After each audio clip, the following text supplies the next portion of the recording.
শুভ সকাল বন্ধুরা। তো দেখতে পাচ্ছ আমি আছি একটা ওয়ালের পাশে। তো আমরা নতুন একটি সাইডে এসেছি কাজে। তাই এই যে ওয়ালটা তৈরি হচ্ছে, এই ওয়ালটা তৈরি হচ্ছে, দেখতে পাচ্ছ পাশে একটা বড় নদী আছে। তো বর্ষা বৃষ্টির সময় এই নদীটা যখন ভরে যায় তখন জলের চাপটা বাড়ে এবং বাড়লে পরে গ্রাম অঞ্চলের দিকে জলটা ঢুকে যায়। তো সেই জন্য আমরা চলে এসেছি ওয়ালের একটি নতুন কাজে। তো কাজটা খুবই ভালো লাগছে। তো কাজ প্রত্যেক দিন হচ্ছে, আজ বৃষ্টির কারণে কাজটা 10টার সময় উঠব।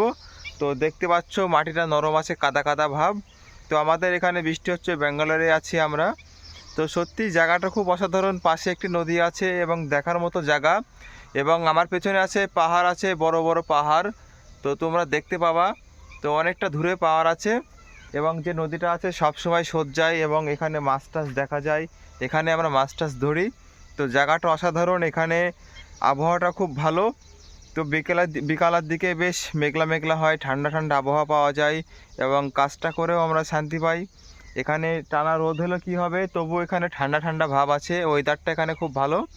তো দেখতে পাচ্ছ ওয়ালের কাজ এখানে হচ্ছে এবং এখনও এখানে প্রায় 15 থেকে 16 দিনের কাজ আছে। এরপরে আবার নতুন একটি সাইডে যাব, তো সেটাও তোমাদের দেখাবো।